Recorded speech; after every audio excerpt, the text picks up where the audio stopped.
وقضى ربك ألا تعبدوا إلا إياه وبالوالدين إحسانا إما يبلغن عندك الكبر أحدهما أو كلاهما فلا تقل لهما أف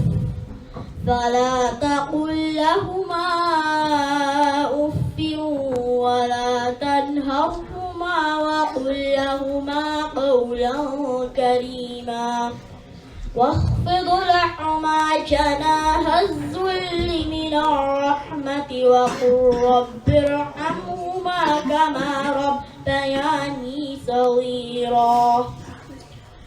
Your Lord has decreed that you do not worship any but Him, and be good to your parents.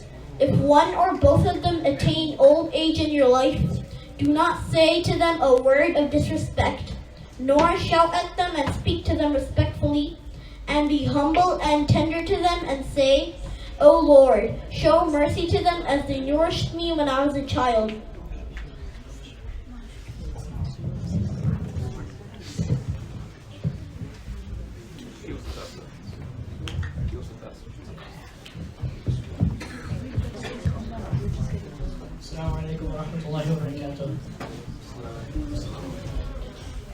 Tonight we have gathered here by the will of Allah subhanahu wa ta'ala for this program in Masjid by Maulana Shahidul Hoque upon Imitation. Maulana Shahidul Hoque has studied Islamic theology at Islamic University of AzzikraTRN, South Africa, and is currently a Hifz teacher and Alim course manager at JMC, Jamaica Muslim Center, and gives reminders of AzzikraTRN. May Allah accept Maulana Shahidul Hoque, and may Allah bless him as well, inshallah.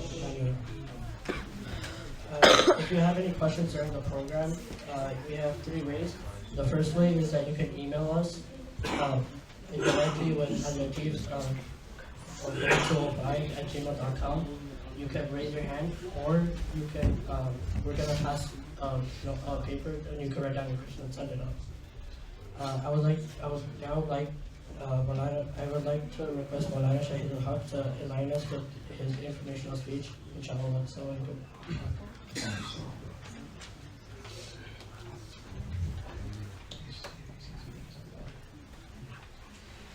Assalamu alaikum wa rahmatullahi wa barakatuh. Allah subhanahu wa ta'ala for this program in Masjid by Maulana Shahidul Hoque upon Imitation. Maulana Shahidul Hoque has studied Islamic theology at Islamic University of AzzikraTRN, South Africa, and is currently a Hifz teacher and Alim course manager at JMC, Jamaica Muslim Center, and gives reminders of AzzikraTRN. May Allah accept Maulana Shahidul Hoque, and may Allah bless him as well, inshallah. If you have any questions during the program, we have three ways. The first way is that you can email us directly with Najeeb's @gmail.com. You can raise your hand, or you can we're gonna pass a paper, and you can write down your question and send it up. I would like to request Maulana Shahidul Hoque to enlighten us with his informational speech, inshallah. So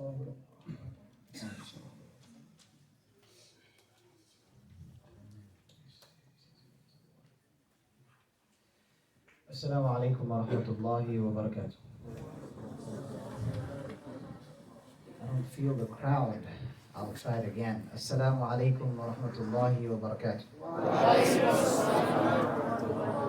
MashaAllah, that's better.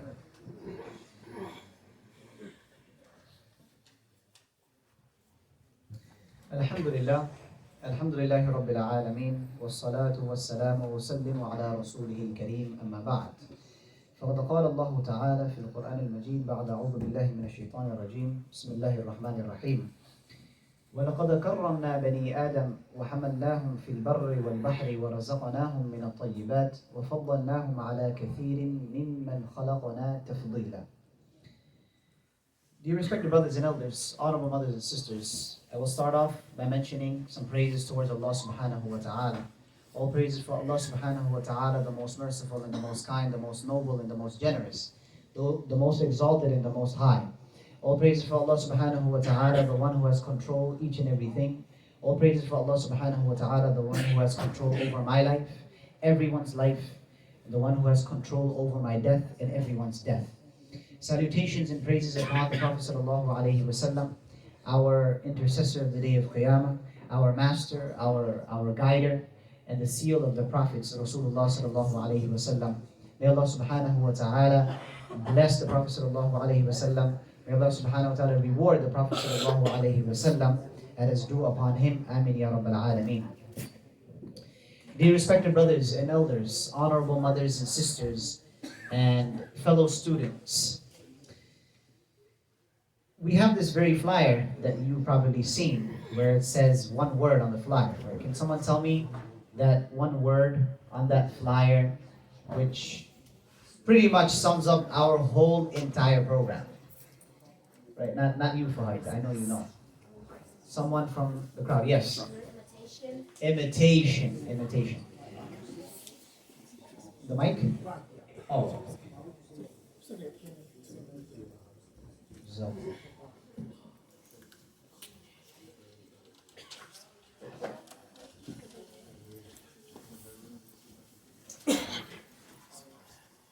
So yes, like what's your name? What's your name? Yeah.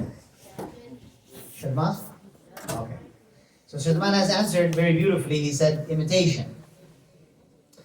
The word imitation has a lot of meaning to it when you say imitation. Because when a person does anything in their life, it's pretty much an imitation. The very clothing that you are wearing, the very clothing that I'm wearing, you know, someone before me wore that very clothing. And if you keep going back in time, and as humanity, from the dawn of civilization, as human beings started coming upon this very earth, all the way down till now, the imitation of clothing has changed, but the fact to cover oneself has always been there. So that is to present, in a way where imitation is applied in the factory of clothing. You have imitation in other things, such as if a person, he purchases a car, then you imitate that person and you purchase a car. When a person, he buys a house, and another person, or me for instance, purchases a house because that individual purchased a house. But when it comes to imitation, in terms of religion, this is where a person is tested the most. The hadith of the Prophet ﷺ, in the hadith of Abu Dawood, where this word imitation is utilized. If you look into the hadith of the Prophet ﷺ, which mentions, "Man tashabbaha biqawmin fahuwa minhum," which means, "Man tashabbaha biqawmin." Anyone knows the meaning of this hadith? Probably memorized it. Or can someone help me out in translation for this? This is a youth program, so I'm going to ask a lot of questions.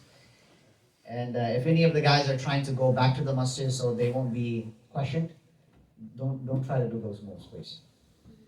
Anybody over here? All right. So "Man tashabbaha biqawmin fahuwa minhum" means that the one who imitates and the one who copies, the Prophet ﷺ is saying, the one who copies a nation, then he or she, or he is from amongst them. He is part of them. Interestingly, this hadith, when it comes in Abu Dawood, it comes under the chapter, like where would you find this very hadith? It comes under the chapter of Kitabul Libas, the chapter of clothing. Because clothing plays a very great role when it comes to imitation. But at the same time, you can apply this very hadith when it comes to religion. As the Prophet ﷺ says in the hadith, that be careful when choosing your friends, because a person takes their religion from their friends. Khalili, their company. A person you hang out with, you will take your religion from that person. So you have to be careful when you choose your own friends and your own company. So when you put the whole, all these ahadith and the teachings of the Prophet ﷺ, and you put it together, more or less, when you talk about imitation, it can be of anything. Nowadays, the very trend that we have is following a person on YouTube, following a person on Instagram, social media. If he or she has an approximate amount, I don't know what's the trending amount of people that you should have as followers on social media, probably 10,000 or 20,000, then I think that this person is very important.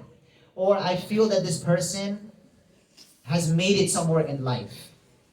And that's a reason for me to imitate that person. When you're living in the western side of the world, in this place, in this side of the world, especially now you're living in New York. Now in New York, in the heart of New York is New York City. New York City, when it comes to style and trends, they're pretty much number one. Different parts of the world want to follow what New York City follows. They're always up with the trends, always up to date. What's the latest phone? What's the latest jeans? What's the latest clothing? And imitation applies here. Because when a person takes the role model of the Prophet ﷺ, and this is the very individual that we should imitate, then let me tell you something.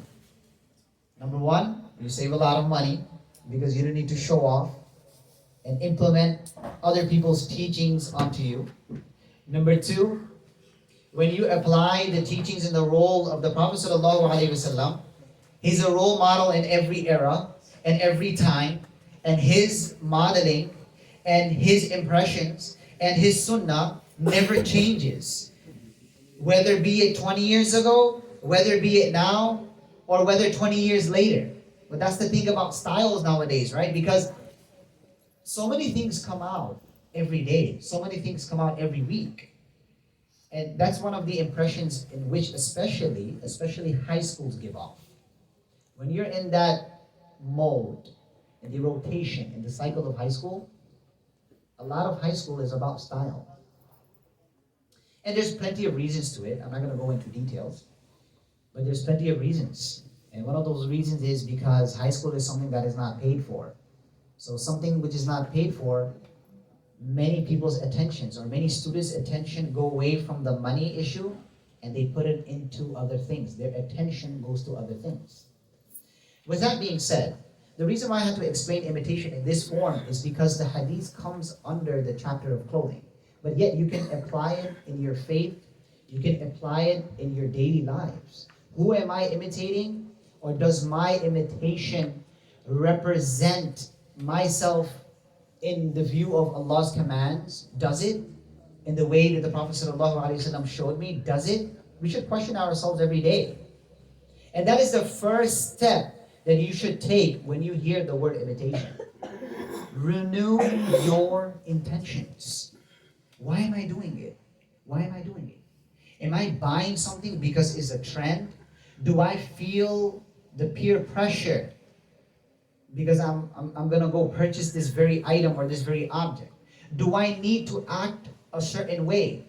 We have certain YouTubers and Instagrammers and people on Facebook and social media act a certain way. That is the trend. Am I supposed to apply that trend? Believe it or not, when you apply the teachings of the Prophet ﷺ as a role model, you don't need to go that way.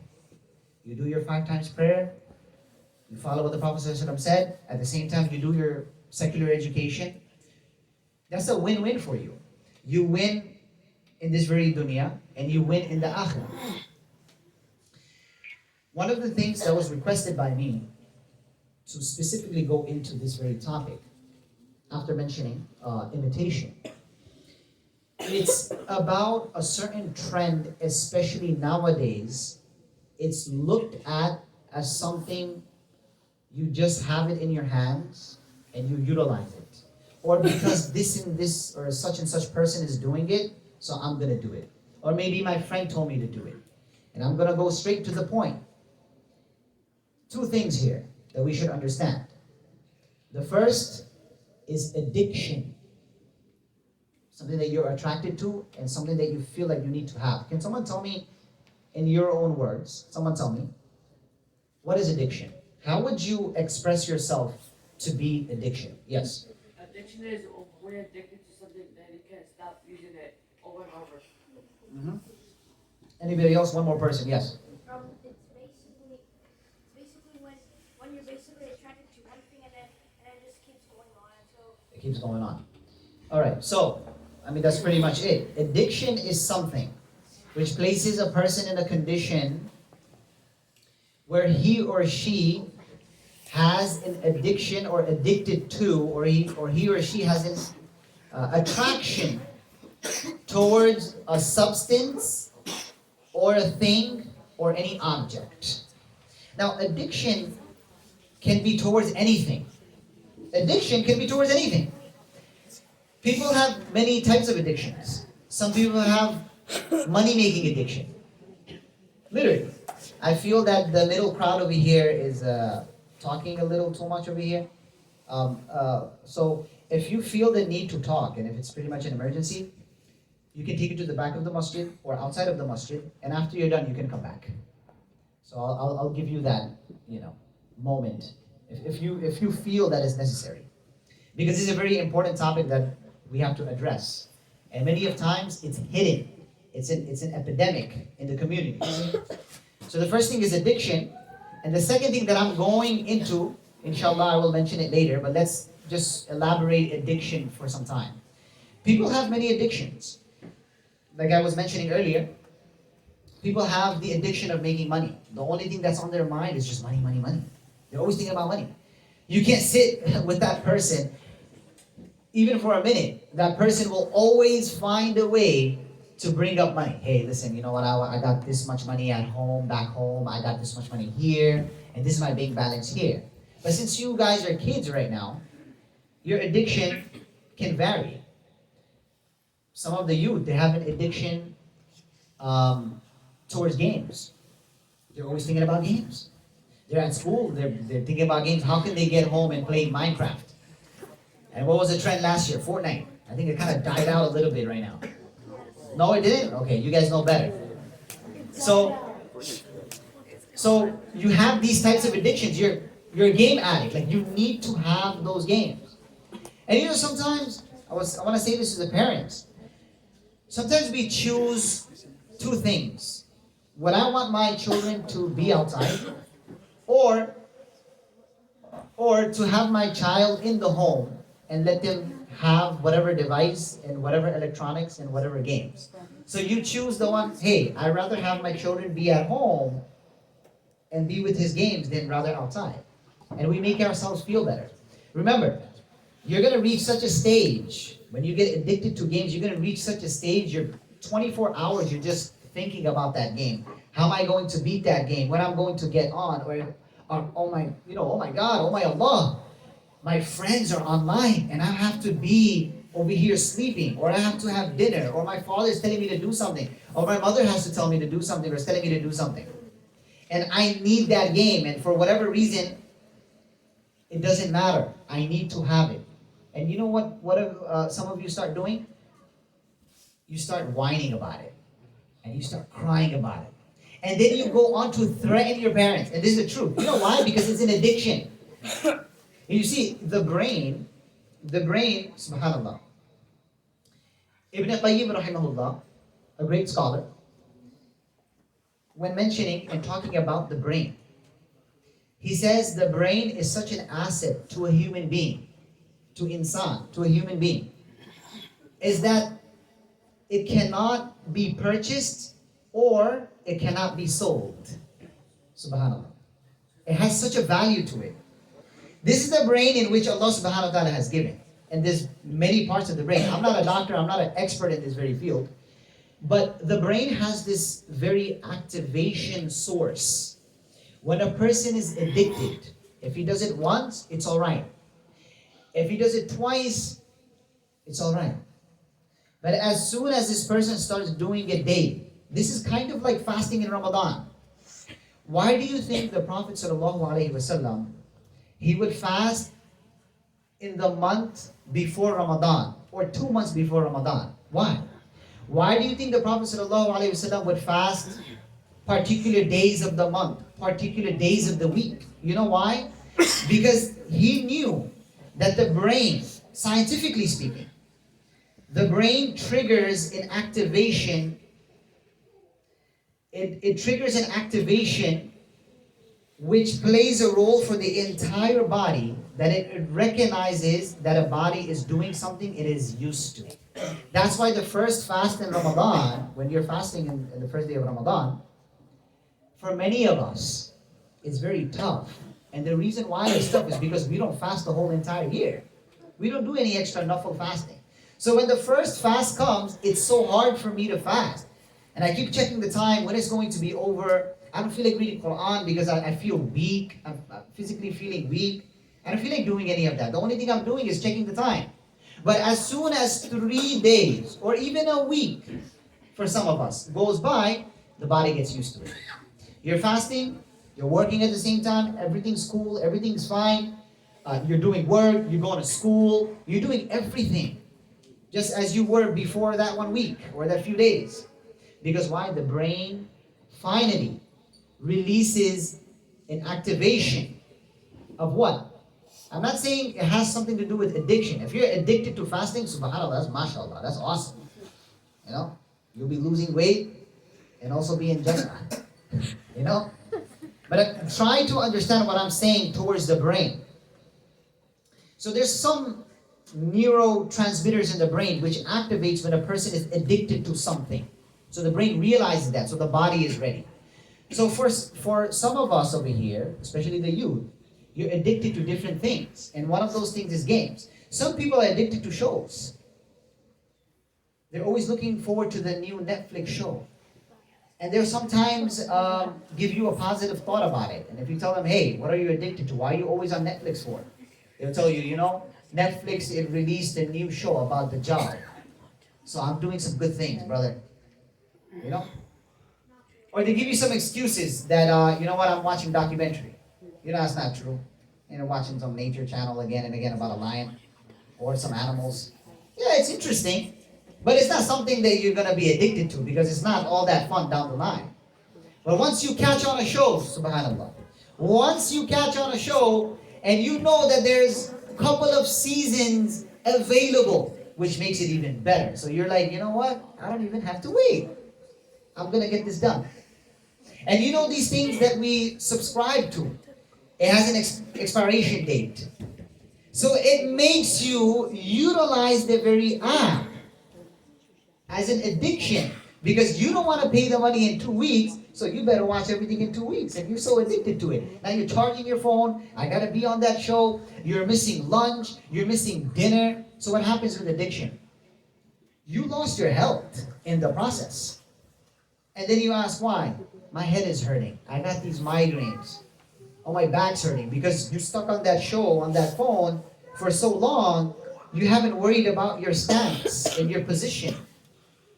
And at the end of the day, you lost your deen too. So many prayers go wasted. Oh, I'm going to pray later. It's only 5 more minutes left on the show. That's the second thing. For many of the youth, chit-chatting online is an addiction. You come for namaz, you come for salah. MashaAllah, you did a great thing. Right after the salam, assalamu alaikum wa rahmatullah, assalamu alaikum wa rahmatullah. Believe me, nobody texted him. He just takes out the phone, he's like, you will close it like that and you will put it over there and then no one's texting you, buddy. The only people that care about you is the scam calls that you get every day. Those guys, they check up on us, mashallah. At least someone cares. Well, at least for me. If my wife or my family doesn't check up on me for a couple of hours, I know I'll get a scam call. They love me so much, they check up on me all the time. You know? So, think about it. When I mentioned this about chit-chatting, it also includes the phone.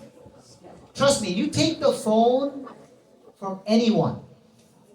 I'm talking about myself too. You take my phone away, you know what I'll be thinking? Oh, maybe somebody's contacting me for a program.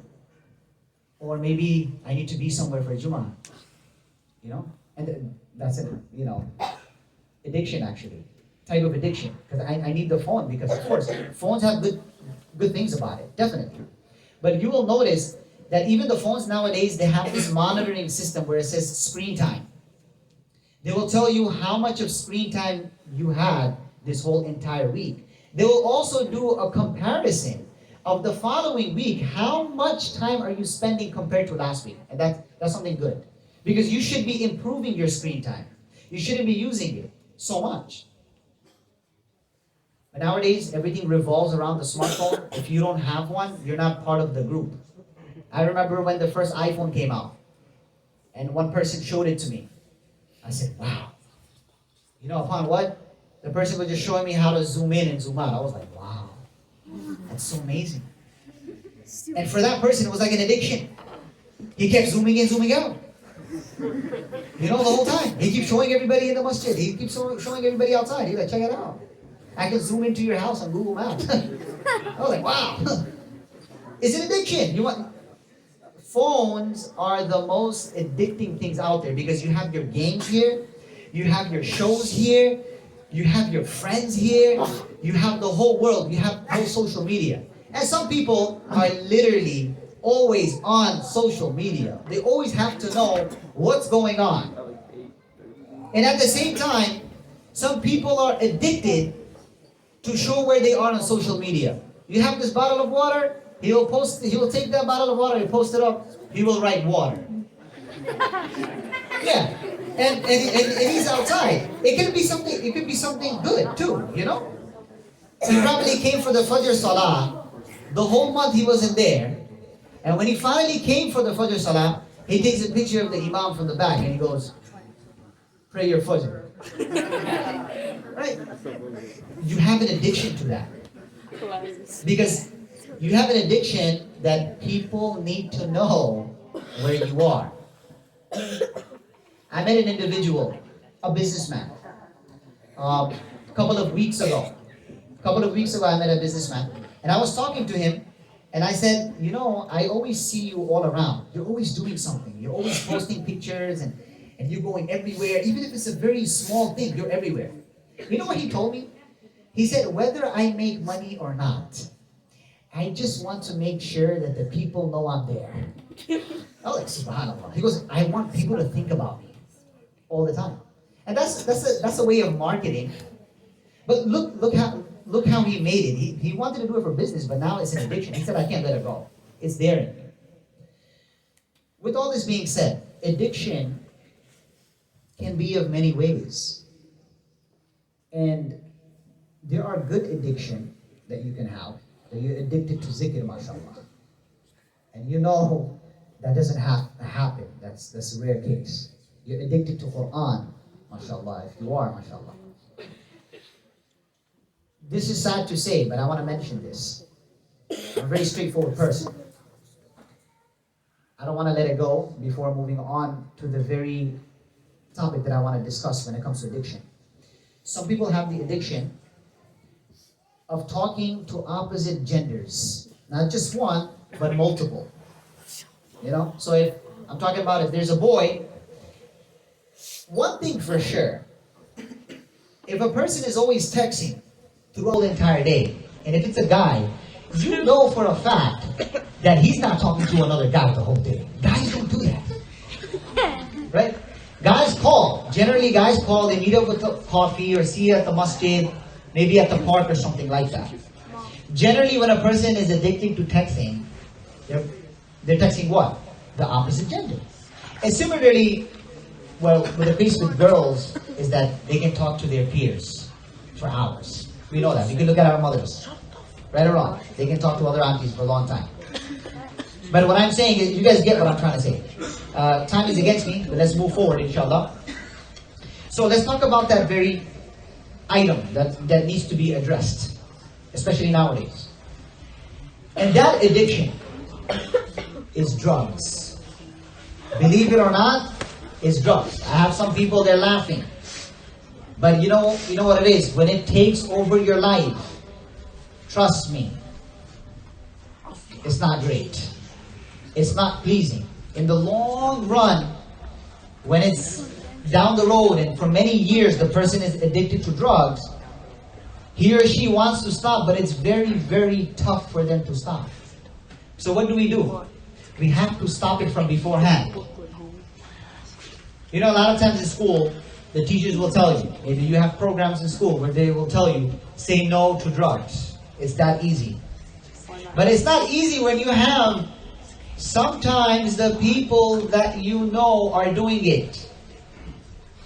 There are individuals, just because there are individuals who come to the masjid in the house of Allah, they will be selling drugs.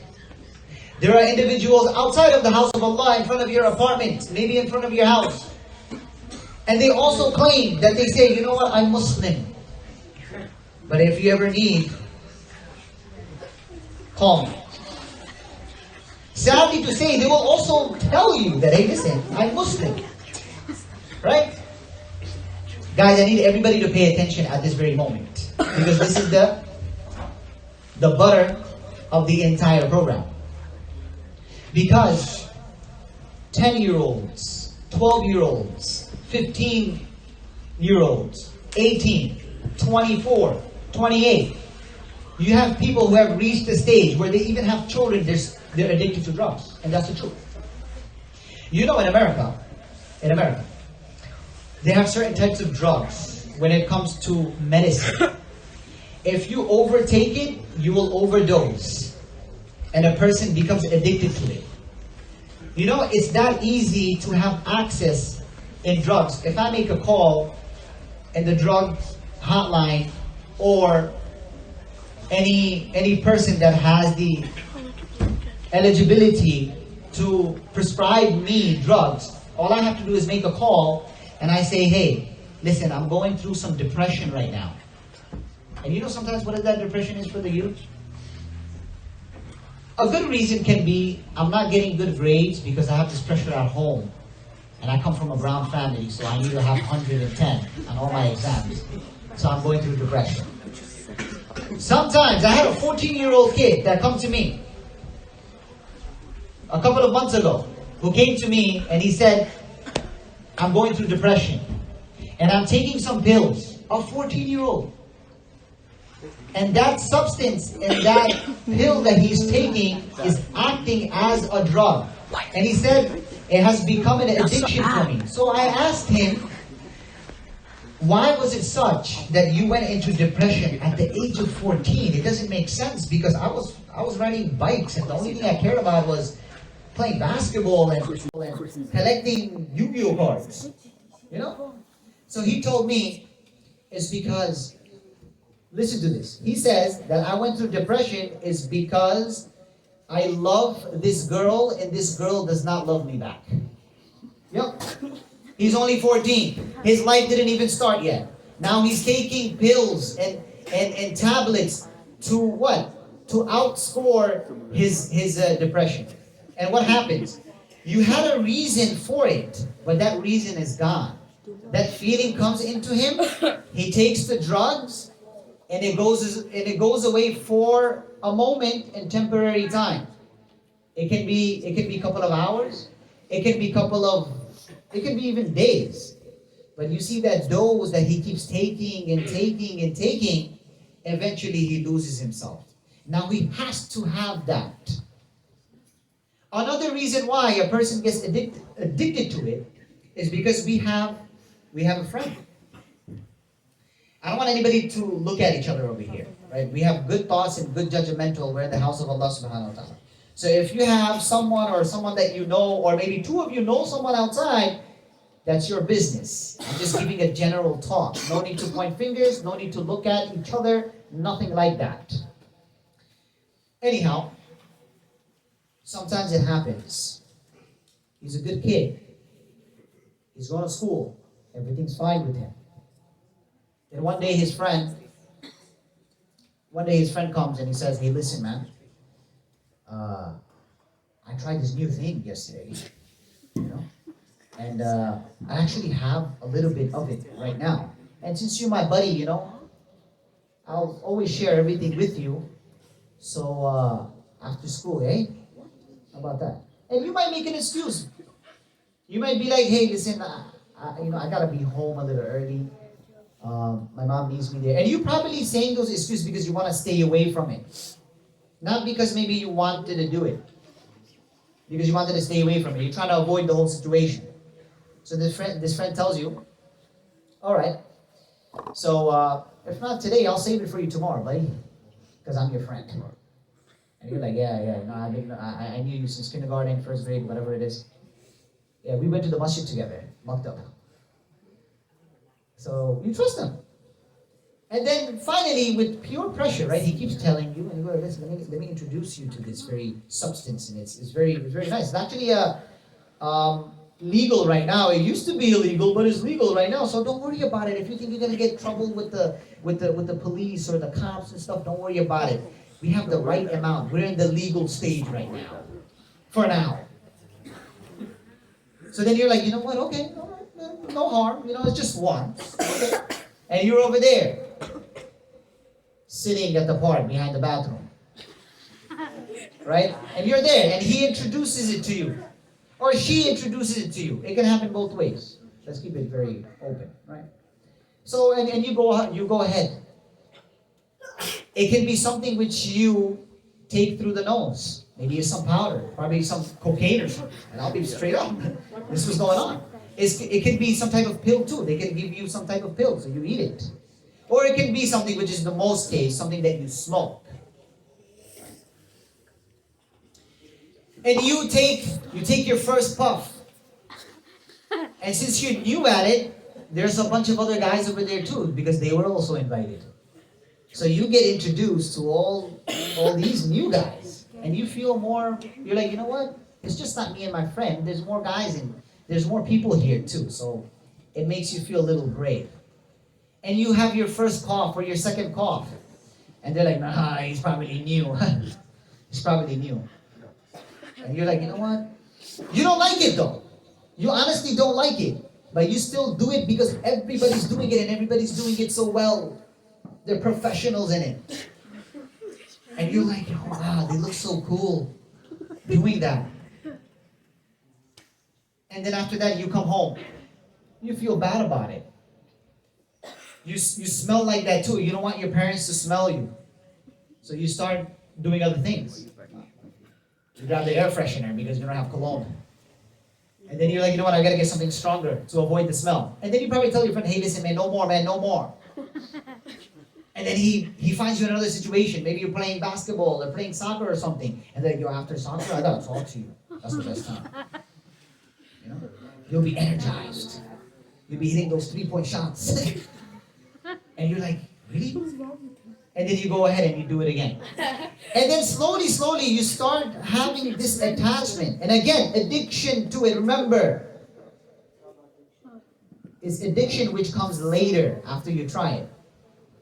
And both of these things fuse together. The substance, which is actually bad for you. The hadith of the Prophet ﷺ is very simple. We learn from the fiqh, the Islamic jurisprudence breakdown of the hadith where the Prophet ﷺ says, take care of 5 things before 5 things. Out of those 5 things, I want to share with you 2 things. The hadith says, take care of your free time before you get busy. Make yourself busy. Keep yourself busy so you don't give yourself the chance to go out there, to even get close to it. Allah subhanahu wa ta'ala talks about certain actions in the Quran. He doesn't say, don't do this. He said, don't even get close to it. Because Allah ta'ala knows once you get close to it, and that's it, you'll be addicted to it.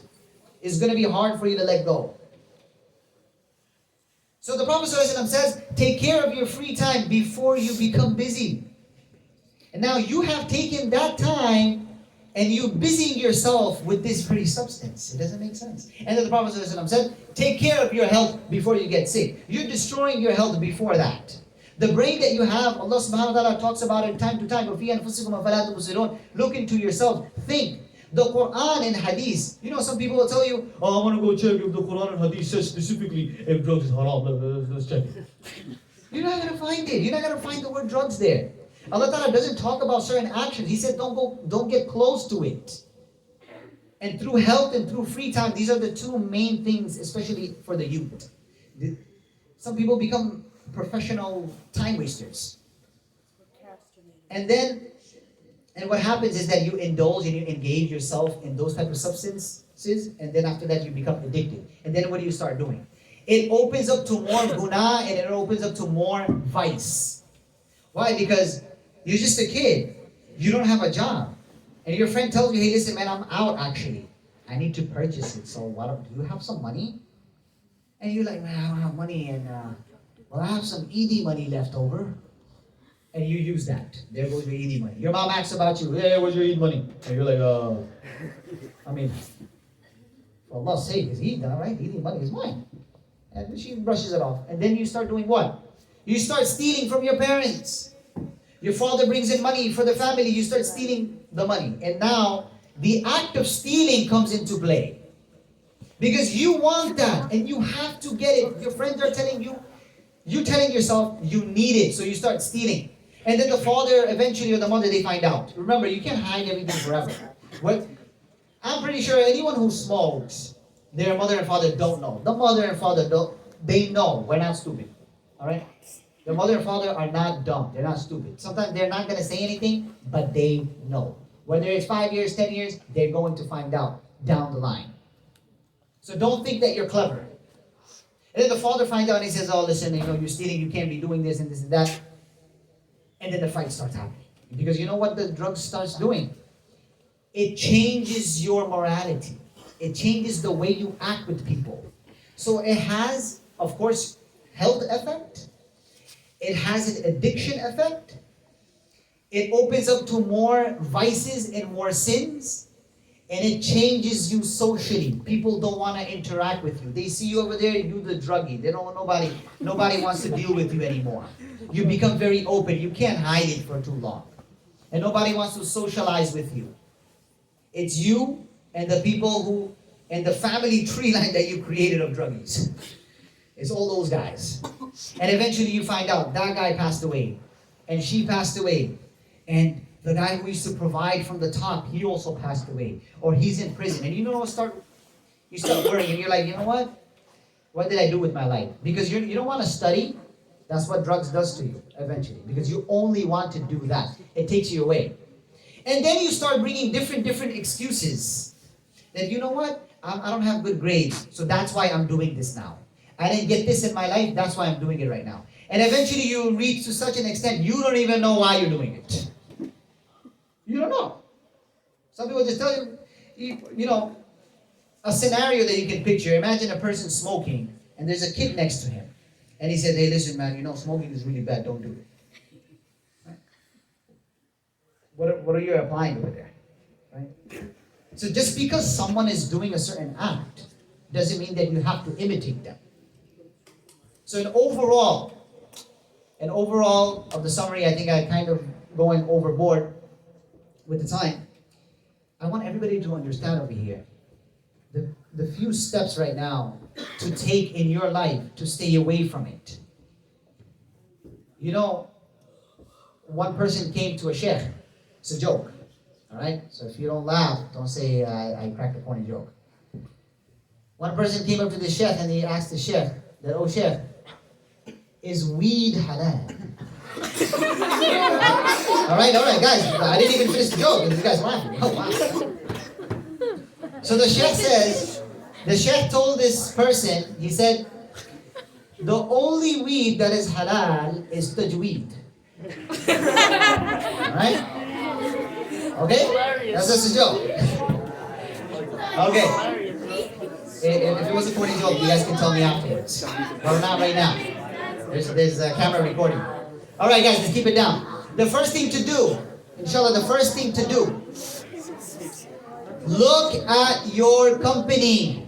Look at your company. You're dealing with your friends throughout the day. You don't deal with your parents. Your father is at work. May Allah subhanahu wa ta'ala reward our fathers. Your mother is cooking for you and doing everything for you. They're not going to be in your life throughout the whole entire day and an everyday schedule. Unless you have off, and that's a different story.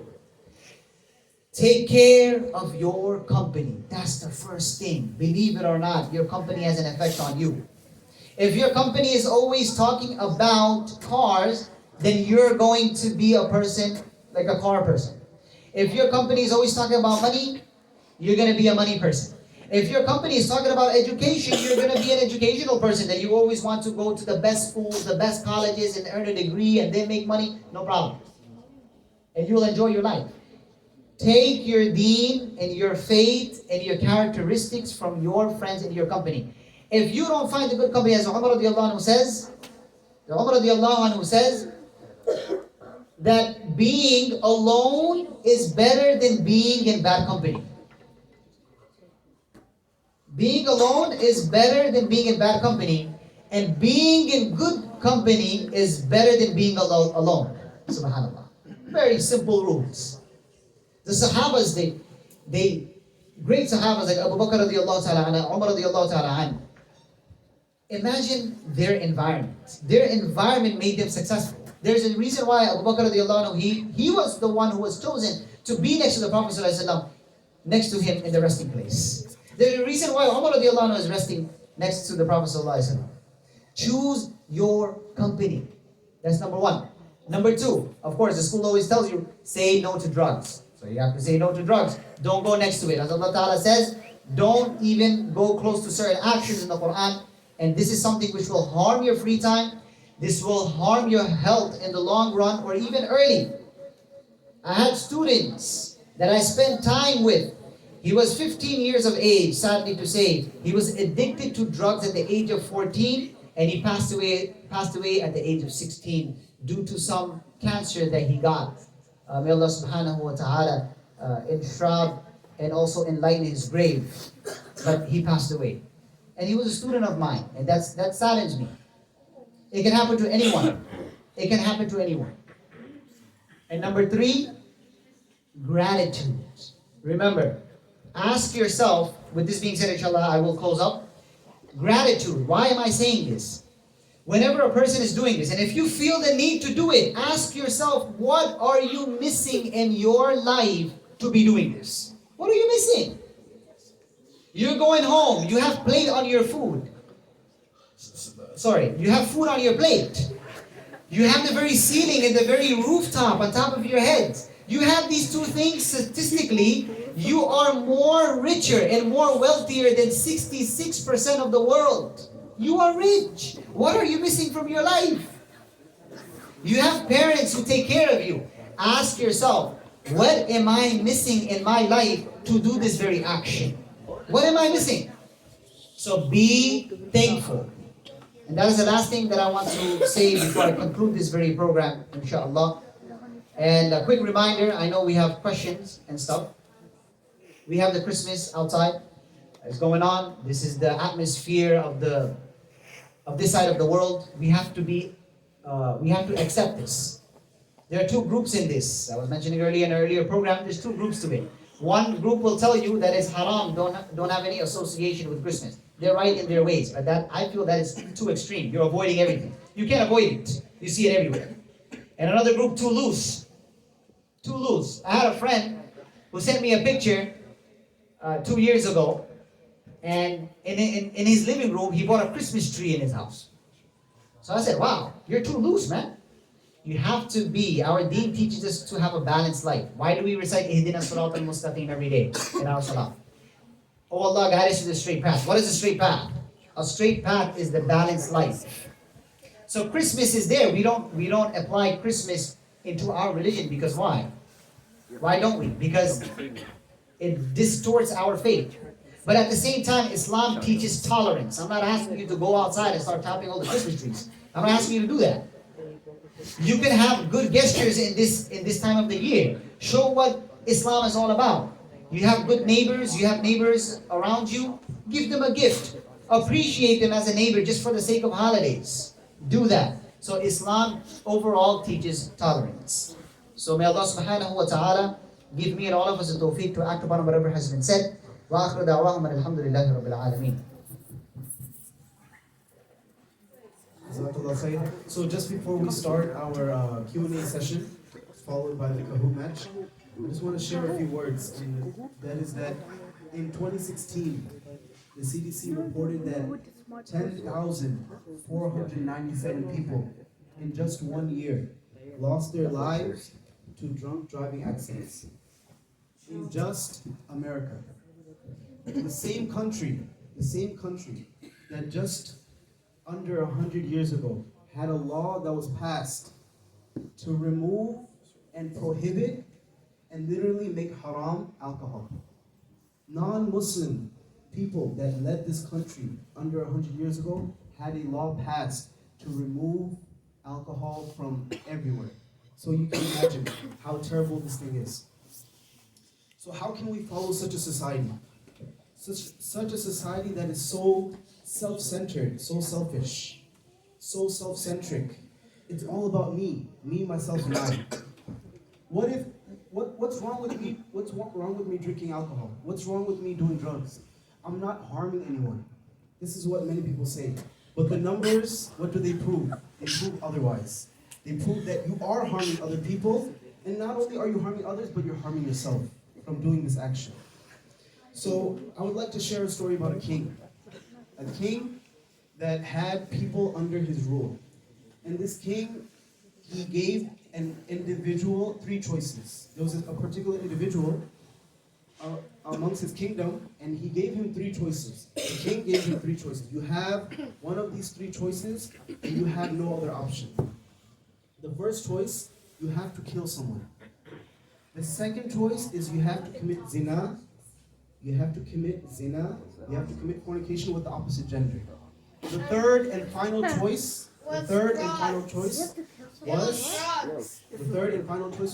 you have to drink alcohol. So he weighed out his options. And he decided to weigh out which one would be worse. Which one would be not as bad. Because all 3 of them are bad, obviously. So he thought about killing someone, and he realized that this is too evil. So he went to the second option, and he said, you know what, committing zina, this is really terrible. I can't do this. He came to the third option, which was drinking alcohol. He said, you know what, I'm only drinking something. It shouldn't be too bad. So he ended up drinking the alcohol. What ended up happening was, after becoming drunk, he did the first 2 choices that he had. He killed an individual, and he also ended up committing zina. So he did all 3. All 3 of the terrible actions that the king gave him a choice to do. So we're not people. We're not people who follow our desires blindly. We don't just only exclusively follow our desires. Because we have our role models. As the speaker said, our role models are the prophets and the Sahaba. If we follow the prophets and the Sahaba, we will be successful in this world and the next world. This world being the temporary world, and the next world being the permanent world. On top of that, if you follow the prophets and the Sahaba, people, non-Muslims, they will try to imitate you. You will not be the one trying to imitate others. The non-Muslims will try to imitate you. Because of what? Because of how much dignity you'll have, how much honor you'll have. Just by doing what? By following the prophets and the Sahaba. So, this is a very important point, and when it comes to halal and haram, always ask questions if you need to. If you have any doubts, you ask, why is this halal, is this haram? Why is this halal, why is this haram? Don't ever feel shy to ask these type of questions. Don't ever let a doubt linger inside your heart. So with that being said, inshallah, we'll start the Q&A session. And if you have any questions, send them to the email, or you can ask right now by raising your hand, inshallah.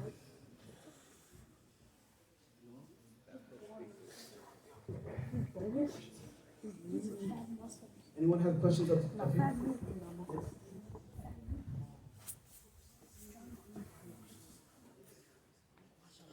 And if you guys have questions upstairs, you can write it down on an index card and send it.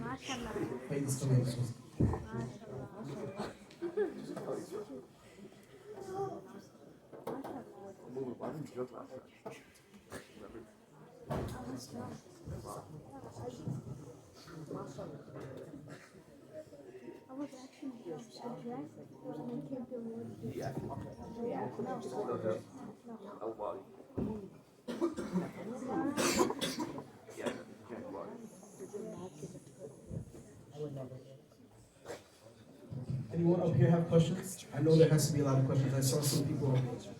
Yes. You have a question? So, 21% of teenagers involved in fatal accidents by getting distracted to their cell phones, but is this actually true?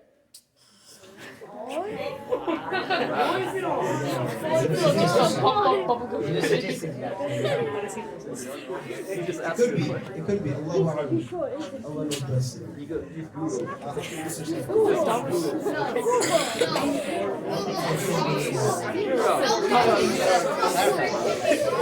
You literally said that 21% are fatally influenced. No, I literally Hey Google, how many people died from texting? The question is, what types of addictions are haram? Google, how many people died from cigarettes? What type of addictions that are haram? Alright guys, I need everybody to be quiet and it's going to take a minute or two inshallah. Someone asked the question, what type of addictions are halal? I mean, I mentioned it earlier. Being addicted to deen, prayers, fasting, Quran is all halal. But if you're looking at it in a very steady way, that something that you can adapt to, be productive. That's what it is. Whatever you're doing, always ask yourself, are you productive? And whatever that action is, going to the gym is productive. Eating healthy is productive. As the Prophet ﷺ says regarding Allah subhanahu wa ta'ala, that He likes and He loves a strong believer. Allah Ta'ala likes a strong believer. Allah Ta'ala loves that. So choose your addictions wherever you want to place it, but place it in a very productive way that doesn't have a negative impact on you. But make sure whatever you're doing, even if it's productive, do not let it go onto your salah time. So even if you're doing something good, but salah time comes in, and you're still doing that good action, then that good action will become haram for you. Literally, it will become haram for you. It was halal, but because salah came there, that activity for that time becomes haram. So there are many ways to have addiction towards halal things, but make sure that the thing that you have or that you are addicted to is productive, inshallah. Is it haram to drink non-alcoholic beer? Is it haram to drink non-alcoholic beer? Is it haram to drink? You're already saying the answer. You're saying non-alcoholic. So they have candies and stuff which have the word beer in it. So just because you have the word beer in it, look at the ingredients. And it doesn't have any alcohol or anything like that. So definitely it should be halal. You have this one flavor. It's called root beer, right? Root beer, but it's not alcoholic. Anything else? Trust me, you don't want to drink root beer. Stay in your lane. Drink your orange juice. What did she have? How do you stop depression? How do you stop depression? The contract. If you have a depression problem, if you have, a lot of people are still talking, but I don't know why should I answer the question. What is this?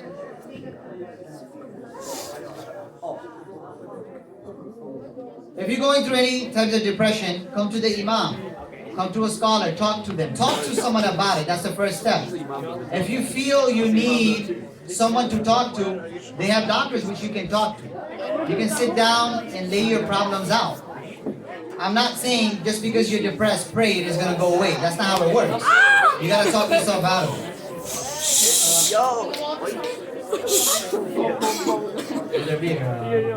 Only 1% of people texting or looking.